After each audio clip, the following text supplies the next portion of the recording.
Wonderful. Let's get started. Welcome, everyone. Good on you for putting some time aside to invest in your growth and your education.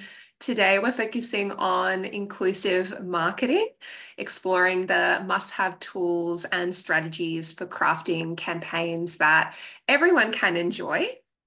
I'm Naomi Saines, the marketing manager at Intopia, and I will be your host today. I'd like to begin by acknowledging the traditional owners of the lands on which we meet today and pay my respects to elders past and present. We have three fantastic speakers here today. Meryl Evans, Gerry Neustatl from the Australian Broadcasting Corporation, and Priya Addams Williams from the Dylan Alcott Foundation. We're going to do a session here today. I'm going to pick the brains of these three fantastic presenters for you. And at the end, we will have a Q&A as well. Please use the Q&A feature to submit your questions throughout the webinar. You might as well put them in while they're fresh in your mind, and we'll get to them at the end of the webinar as well. We have captions provided by AI Media, and we're recording this to put on the Intopia YouTube channel after, if you want to catch up or share it with a friend. Inclusive marketing, strategies for success. What are we going to go through today? To refresh your memory, we're going to go through the benefits of creating accessible and inclusive content, how to blend equitable design, accessible content, and inclusive messaging into a marketing mix that everyone can enjoy, and strategies, practical tools, and creative approaches to help craft accessible and inclusive content, as well as tips for ensuring authentic representation of people with disabilities in your marketing. Let me properly introduce these amazing speakers.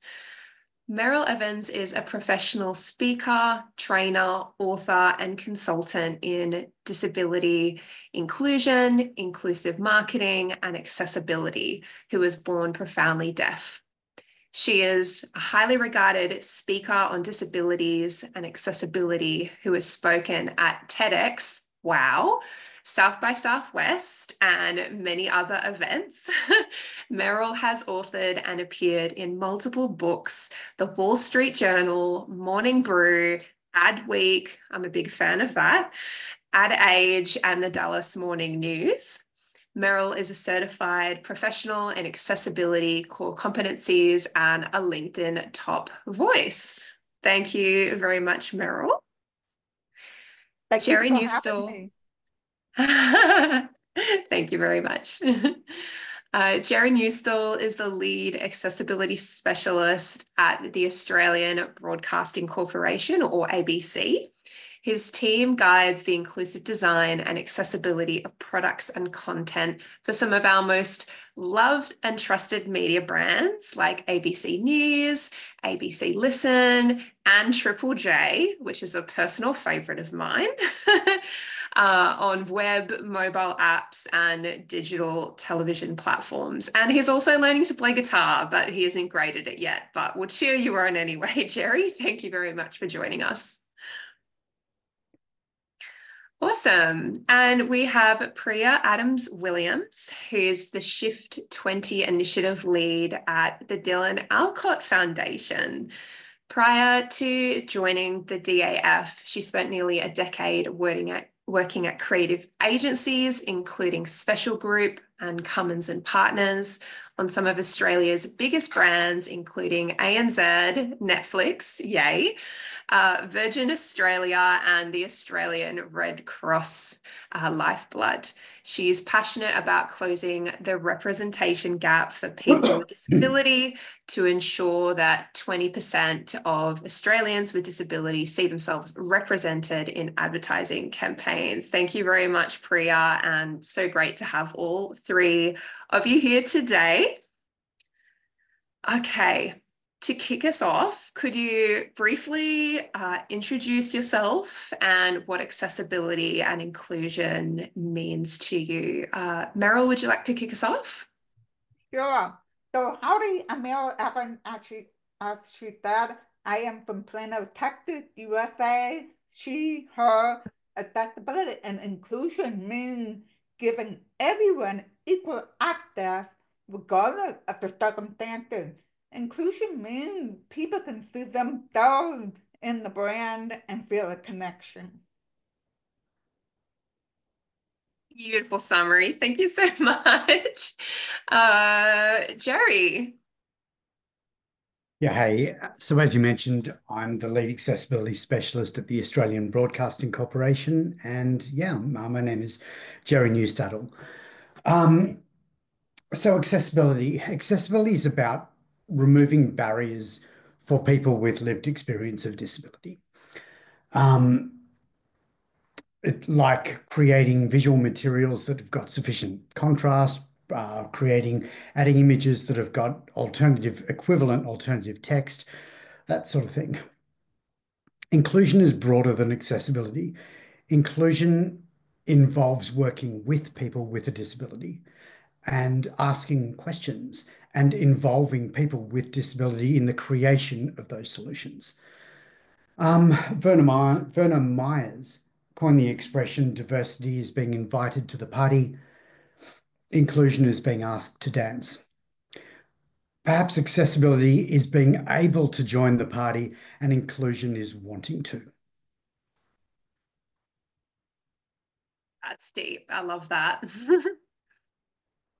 Priya.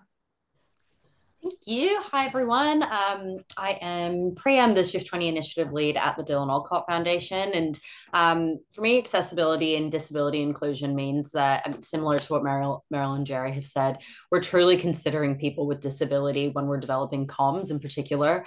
That's from who we're including in an ad through to, as Gerry said, the actual accessibility of the communications and the color combinations you're using. So it's not only can people with disabilities see themselves represented in the comms you're developing, but can they also understand the comms you've developed?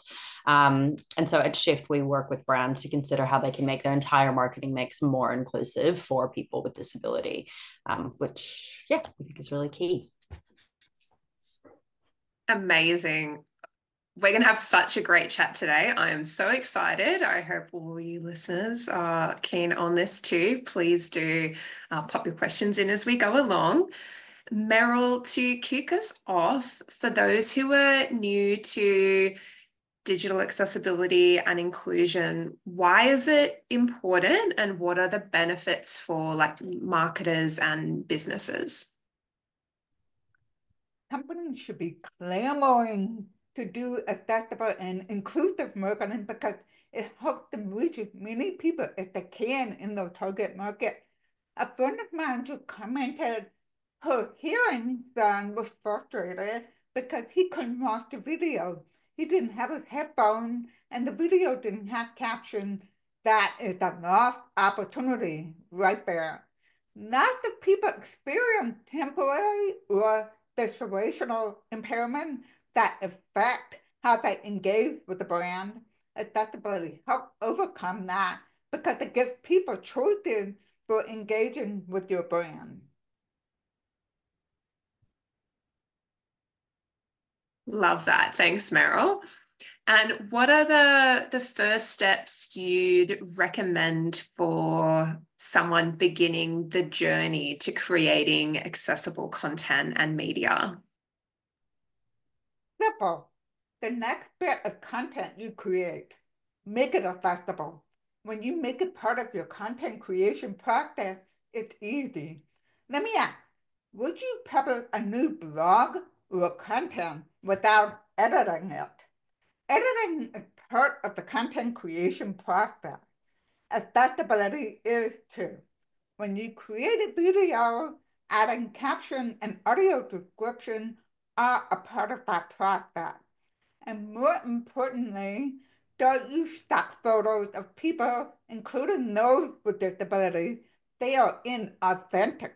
A lot of the ones that supposedly have sign language are not real. Or they sign hope, which is not a good sign because it implies that people need help. So when you, it, No content is complete if it's not accessible. If you want it to be complete, then make it accessible. I love that. Is there one particular, well, an element that you think is great for people to start on first if they're not really familiar with making accessible content? It depends on the role. For example, a graphic person might think about color combination. Gerry, I think it was Gerry, no, Priya, I think she mentioned color contrast. So I can't tell you how many times I see a logo with the background that it has low contrast. And I'm like, that's your brand. I know that the web content guidelines, the web content accessibility guidelines say logos are exempt from the rule. However, if you really want your brand to be seen and recognized, you want to make sure it's accessible. So where to start first just depends on what the job is. If you're a writer, then you will use headings instead of the formatting option. A lot of writers, what they do is they use bold, they use color, they use what change the size. They're not using the heading option.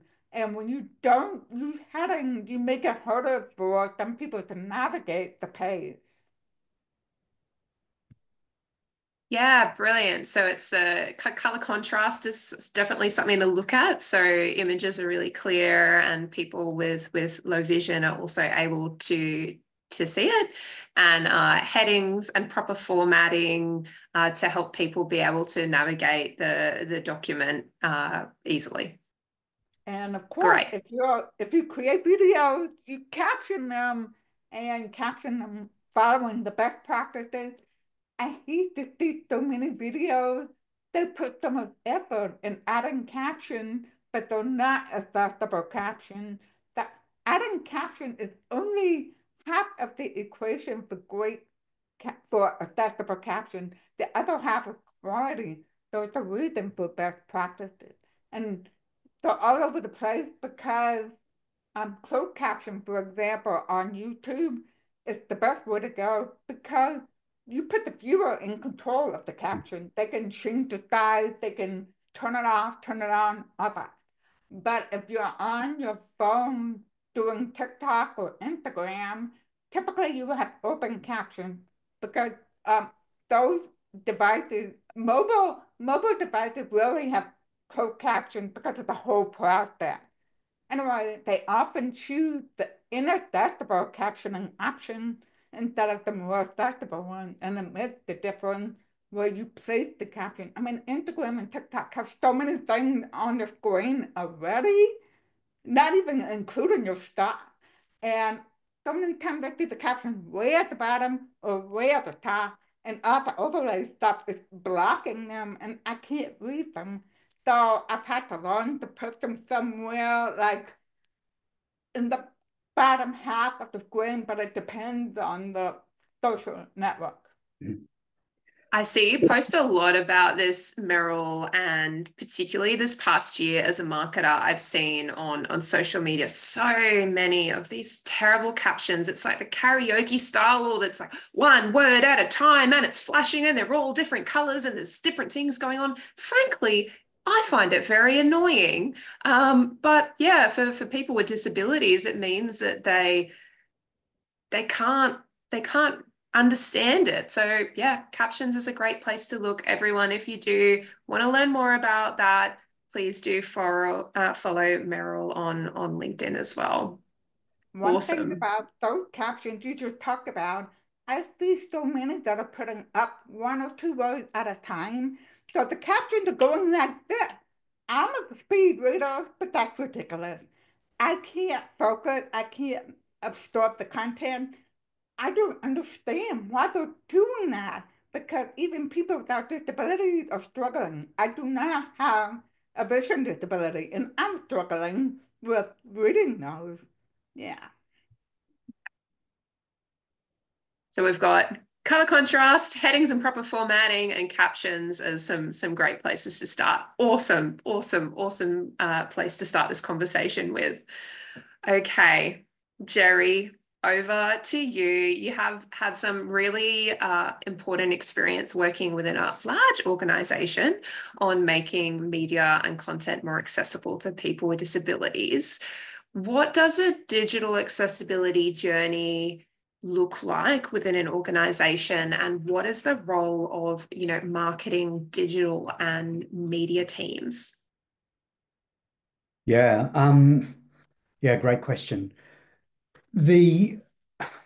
So the ABC is the most trusted source of news, current affairs, lifestyle, and information in the country.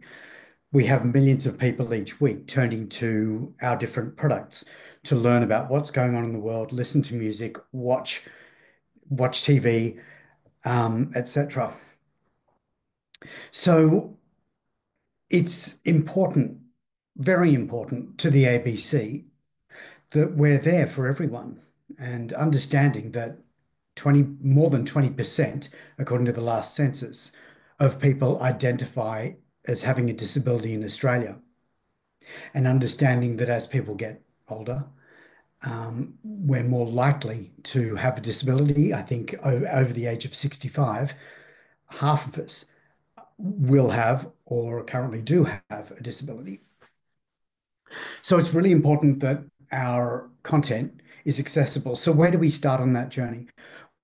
We start by making the product accessible itself. And by the product, I mean the website, such as the ABC News website, or maybe the news app, or the Triple J website, the ABC iView TV app. And we make these experiences accessible. That's number one, because if it doesn't matter how accessible the content is, if the tool itself that people are using is not accessible, then it really doesn't matter. But then we move on to that next stage in the journey. So we've got an accessible product. We need to make sure that the content goes into it. And so basically we unleash the app or the website or the TV experience onto content makers. It's now their responsibility to make sure that the content itself is accessible. To Meryl's point, we need to make sure that web pages are all created using structure or markup. People have chosen, I mean, we've got a great content management system. The CMS allows our editors to choose headings from a dropdown. If they choose headings in logical sequence, then it will create them, will create the markup that assistive technology like screen readers can use. It will make sure that they visually contrast really well against their background. It takes all the smarts out of the thinking, which is great. We need our content makers to know how to use the systems, and they do. So our content makers are among the best in the country. They really know what they're doing. We've got fantastic journalists and reporters at the ABC, and we spend time and effort making sure they know how to create accessible systems and content. I am so proud of so many of our editors who have really mastered the art of writing good alternative text, because it is an art. People need to think of alt text. It's just content. It's simply describing what people see for somebody who can't or doesn't at the time. So yeah, so the first step in the journey is creating an accessible product. I think we do that. The second part of the journey is making sure that the content makers create accessible content. And then the third part of it, which is really the focus for what we're talking about today, is how we promote that to people. So what do we do? How do we promote it? We promote with email and social media, and I know I'm going to forget things. Used to be faxes. I don't think anybody sends faxes anymore. But we also have a range of other, there's digital media. So with our emails, we make sure that our email templates are accessible. So again, people can use the system to select headings in sequence, that they can, that the templates are all created with strong color contrast, and everything that people need to be able to create accessible emails and send them out. with social media, we don't have the luxury of creating headings in the way that we do with other content. And we do have a habit of putting text in our images, which we discourage for content makers in other systems. But with social media, there are things that we just have to do. And that's one of the, I guess, one of the evils of social media, I suppose, that we need to do that. But we train our content creators to make sure, again, that they use strong color contrast, that they use fonts in their images that are really easy for people to see and understand, that they create and write image descriptions, video descriptions, and the sorts of things that will help everyone understand what the social media posts are all about. And this is also one of the areas that we need to work on. I have spent time looking at excuse me, ABC social media, and I realized that there are gaps. Unlike much of our other content, our social media content makers aren't necessarily creating alternative text the way that I'd like. And the consequence of that, and this is an important one for anybody that is involved in social media out there at the moment, if you don't write alternative text for social media like Facebook, Facebook has got AI smarts and it will create its own. All of the AI generated alternative text will start, what is it again? Something like might be an image of text and tree. What does that say? It doesn't say anything to anybody. And people that I've spoken to who use assistive technologies like screen readers, as soon as they hear might be an image of or something like that, they tune out and they go to the next one because they just think the AI doesn't know what it's talking about and it's probably not going to be right, so I'm going to ignore it. So our journey, recapping really quickly, our journey is about creating an accessible product, creating accessible content, and then marketing it so that we achieve influence above reach. And I just wanted to dive back into a couple of things that Meryl mentioned before as well. Color contrast. This is such an easy one, and it's such an important one. And to Meryl's point about logos and brands, I totally get why a company that has had 50 years investment in their brand doesn't want to change to meet color contrast requirements. I get that. I get that. But that doesn't make the brand easier to see for somebody with low vision or for anybody trying to read that information outdoors or in any of the environments that might make it hard to discern content. If you're creating new brands, even though the Web Content Accessibility Guidelines gives you a get out of jail free card, don't take it, because at the end of the day, your aim is to reach and influence people. Perfect. Great summary. I didn't even have to summarize that. I love it when when speakers do that. Thanks, Gerry. Can you provide an example of how accessible media practices were successfully implemented at the ABC and the impact that they had on audience engagement? Yeah. One that comes to mind first is audio description. So up until 2020, the ABC is there for everybody unless you are blind or have low vision. Because if you want to watch TV and you can't see the screen or can't see the screen very clearly, then you have no guidance as to what's going on the screen. Australia was the last of the OECD countries to introduce audio description, which we finally introduced in 2020. What that meant is that for people who want it, there's an extra narrative that describes what's going on the screen in gaps in dialogue and other audio. What that meant is that people who are blind or have low vision for the first time can watch TV without having to nudge the person next to them saying, hey, what just happened? Who got shot? Who ran out the door? And that has giving independence to people who are blind or have low vision has been so rewarding. Now, the process of doing that We wanted very much to create this with people who are blind or have low vision, the intended audience. And we did.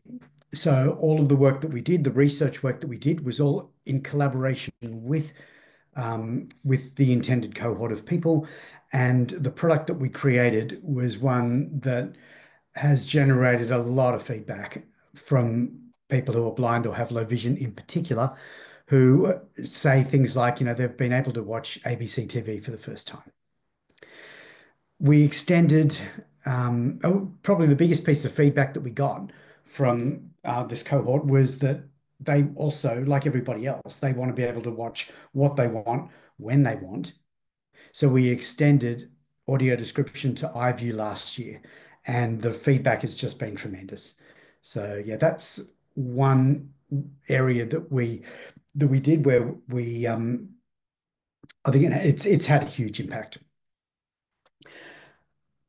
Another one is Triple J's Hottest 100.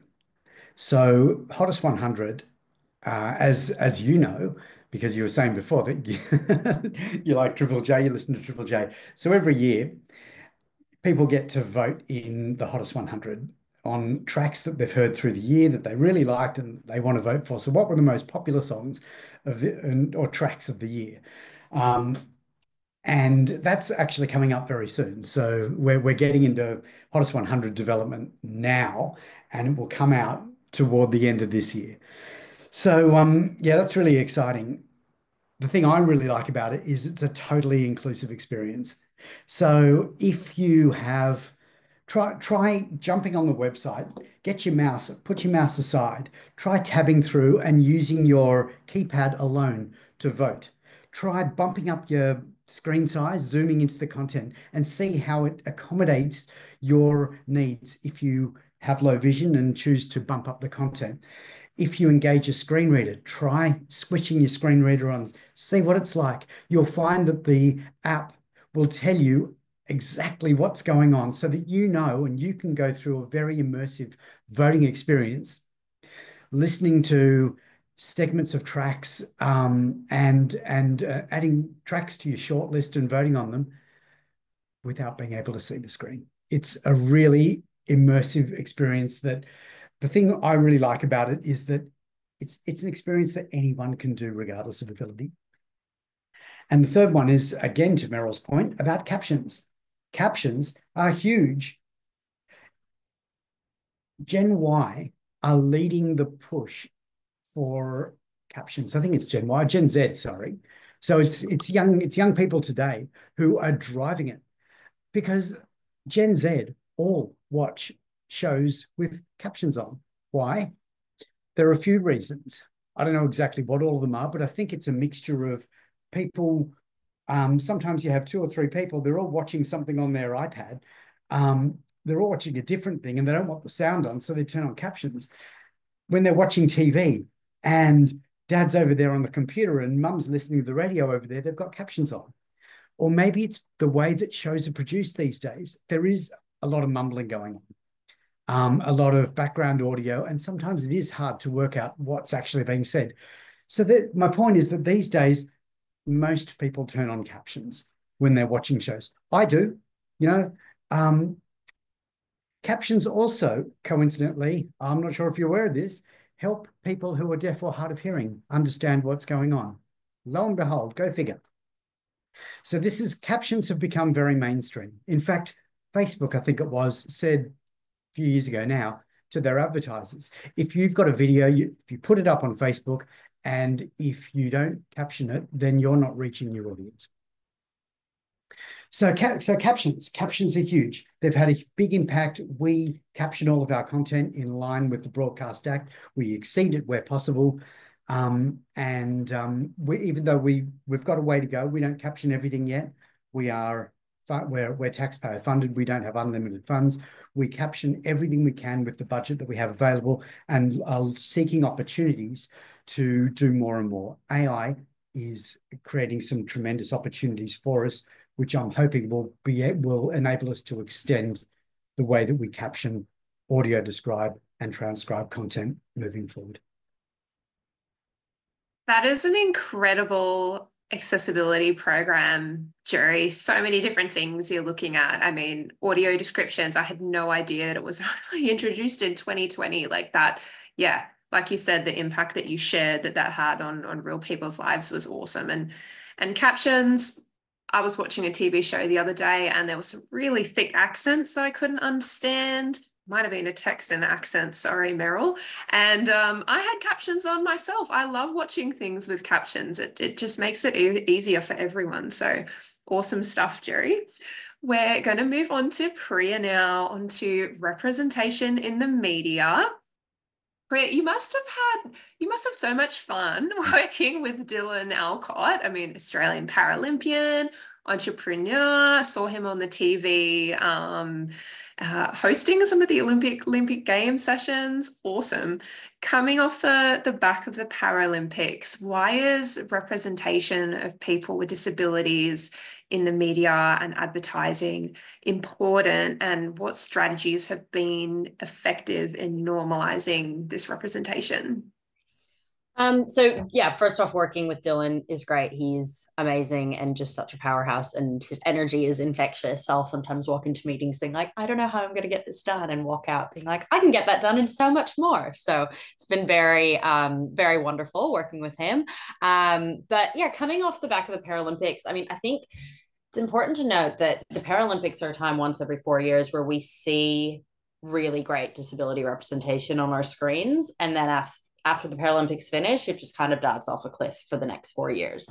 So that's something we really want to change, and that is ultimately why Shift 20 was created. So we were created last year as a kind of arm of the DAF, and I think we've thrown this stat around before today, but people with disability make up nearly 20% of the Australian population, and it's crucial that we're representing this community.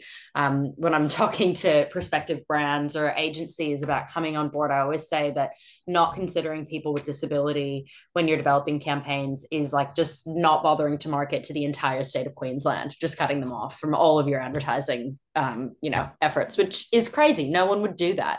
So there's a really big business case and economic opportunity that comes with being representative of the community with disability. But it's also just important to simply reflect the society that we live in, which I think that marketing and advertising should always be striving to do and should always be seeking to do in a way that's really authentic. We talk a lot about how a lot of the times you can't be what you can't see. So by not being representative of people with disability in advertising and comms, we're often inadvertently closing off pathways for people with disability, which is never what any brand would be actively seeking to do. They just don't think about it. When you ask the question around strategies that have been effective in normalizing this representation, I think one, just getting people to open their minds to the fact that it's obviously the right thing to do, and it's important to be inclusive of all communities. But then if the heartstrings tried doesn't necessarily work for everyone, the business case behind it certainly does. And we talk a lot about how we really just want to normalize it, and we want disability inclusion and representation to be business as usual for every brand we work with. So it really is about normalizing it every step of the way and making it something where if there's a group of people at the pub in an ad, one of them has a disability, because that's just reflective of normal life. And that's what we want advertising to do ultimately. Spot on with the you can't be what you can't see. I went to an event the other day looking at gender diversity, and they did this study on young children. And if a child hasn't seen themselves represented at a higher level in some sort of role, whether it be gender or race or whatever it is, if they haven't seen it by the time they're 10 years old, they think it's not possible for them. So if they haven't seen a scientist, if they haven't seen if they haven't seen somebody like them represented in a certain role, at 10, they just cut off. They don't think it's possible. And I think that's a really startling fact that reflects that you can't be what you can't see, and just the power that representation has for all communities. Really, really important stuff. That's astounding that the age is 10 for that. So when we launched last year, we launched by getting 13 of Australia's biggest brands to recut a television commercial to feature someone with disability instead. And when we were thinking about the mix of ads that we wanted to be a part of this, it was really important to us that we had a few ads included in there that featured people with disability in the workforce as well. So I don't know if those of you in Australia, I'm sure you'd be very familiar with the Amy ads, and they all have the Amy woman at the end of them. That's like a very iconic Australian ad. And we were like, we want to replace the Amy woman in an ad, and we want to replace her with someone who is blind or has low vision, because we want to show people that people can work in an Amy call center who are blind or have low vision. So it's not only opening up the minds of people with disability to what they can do and can achieve, because pathways have historically been closed off, but it's also about opening up people's eyes who don't have disability to be like, hang on, that Amy woman's blind in that ad. Does that mean that a blind person can do that job? Yes, they can. So it's really, really key on both sides of the coin. Big stuff here, very important. How can marketing and media leaders authentically and respectfully include people with disabilities in their campaigns?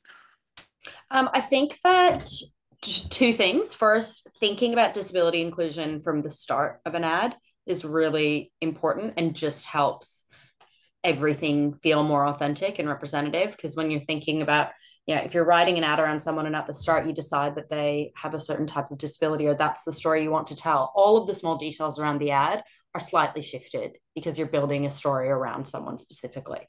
Alternatively, if you're doing it just in casting, which is still really important and still really great, sometimes those smaller details might not be there. So I think that's one great way to think about it, like weaving it into storytelling from the start. But the other one is getting people with lived experience in on the project. So we think lived experience is so crucial, as Gerry was saying about the audio descriptors as well. Like, we work hand in hand with disability consultants at another one of Dylan's companies called Get Skilled Access. And we do that to ensure that the brands we're partnering with are having someone with lived experience review their work to ensure that they're being as authentic and accurate as possible. So, we had a brand come through and say, oh, this is a script that we're thinking about. We'd like to include someone with disability. Can you provide feedback on what roles would be most appropriate here? So we have someone who not only comes from a performing arts background, but who also has a disability come in and input and provide feedback on that ad. So there's the combination of professional and lived experience that I think is really crucial to make sure that you're being authentic and respectful in terms of how you're representing someone, but also it really gives brands a bit of comfort knowing that their hand is being held through the process by someone with lived experience. So I think that's really, really important.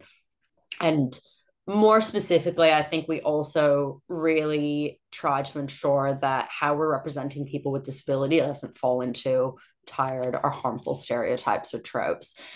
We talk a lot about how, yes, Meryl, I'm loving having you on the call, Meryl. I feel like you're just everyone's cheerleader. It's amazing.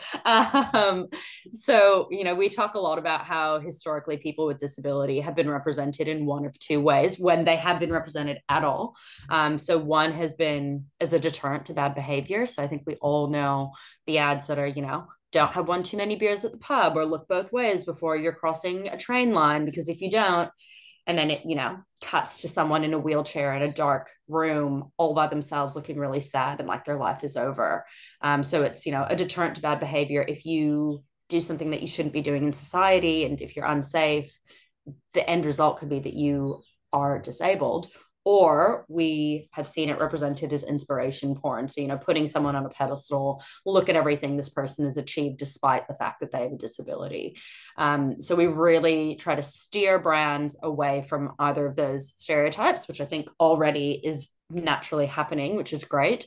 And we really encourage the brands we work with to play in the space of everyday life, because ultimately people with disability are consumers just like everyone else. We were talking about going on holidays and buying cars and going shopping, like buying insurance. All of these things are things that people with disability do. So that's where we want to be showing up. So I'm hearing build representation in from the start, getting people with lived experience involved, the not about us without us, and positive imagery, like not using those harmful stereotypes.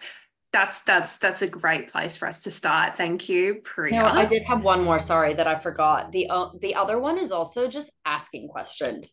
We strive to create like a safe space to ask questions, and that's a safe space for me to also ask questions. Like, we don't have all the answers, but it's only by kind of asking questions, putting ourselves out there, that we all learn.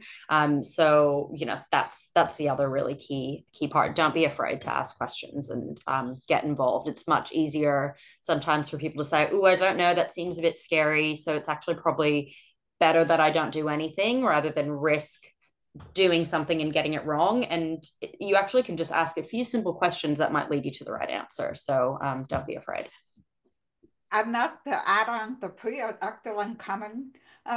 First of all, you need to involve people with disabilities in the creation of art.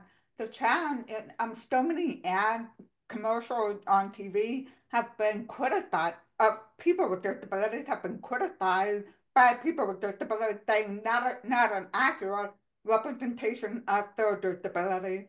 And I think the actors behind the ads are afraid to speak up because they're so grateful that they have the opportunity. They don't want to mess it up by speaking up. This is not what I do. This is not me. And a lot of the ads have been very dark. Like, disability is sad when it's not. And so you need to involve people with disabilities. And that's why I'm leveling up from nothing about us without us to nothing without us. I dropped the about us part because it means we're everywhere. It means we work with you. It means we're your customers. It means you are involving us at every aspect. And the media keeps informing the assumptions we already have.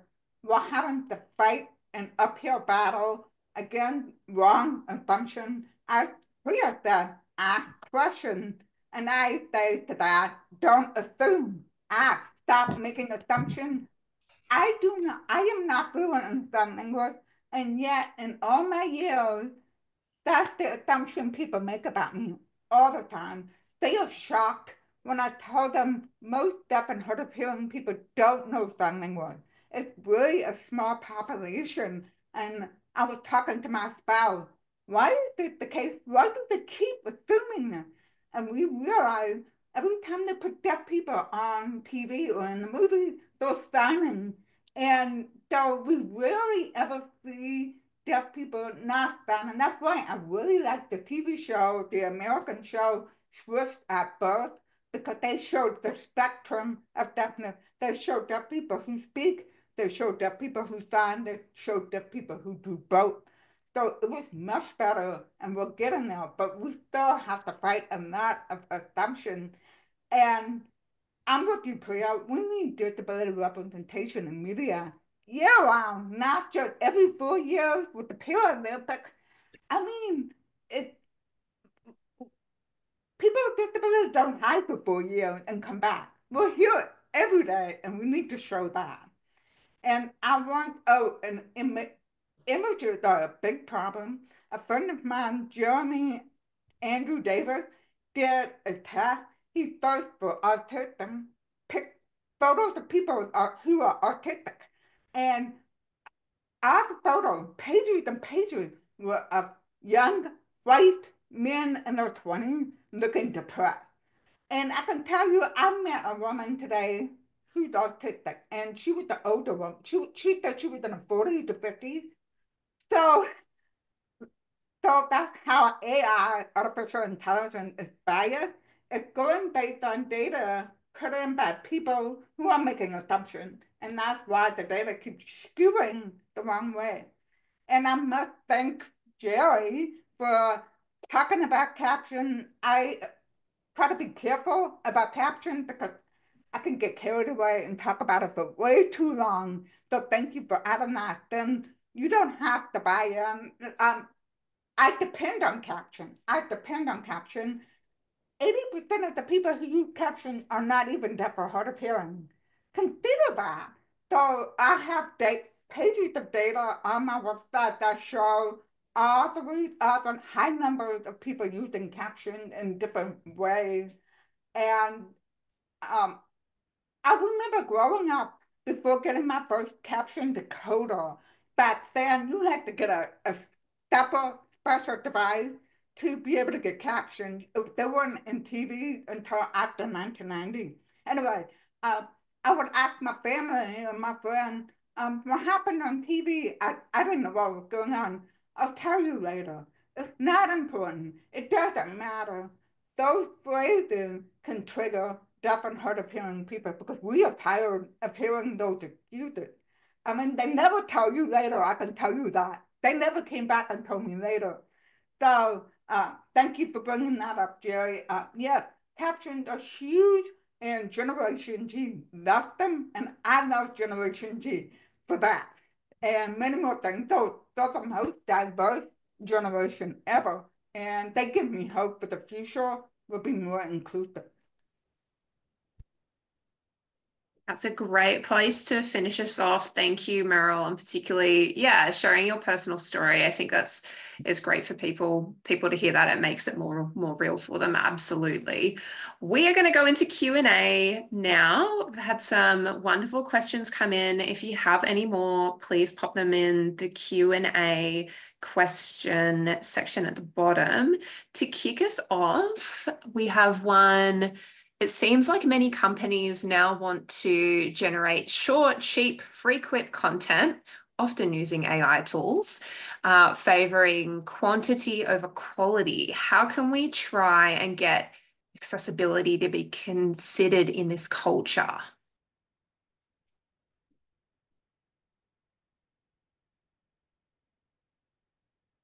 Who wants to kick us off? I can jump in if that's okay. I've seen some AI tools that do a really amazing job. I've seen some that do a pretty average job. I mentioned one before where a social media platform will have some automatically generated text that would say something like, might be an image of wall and street and person, which says absolutely nothing. That's AI generated. I've seen other tools that will take the same image and can generate such a rich description of what that image is and what it looks like. What's the difference between the two? I think in the first case, the social media platform is just trying to be very careful. They don't want to offend. And so they're being as basic as possible, which unfortunately doesn't give much of an answer or much information to somebody who needs it. So how can accessibility be considered in this culture?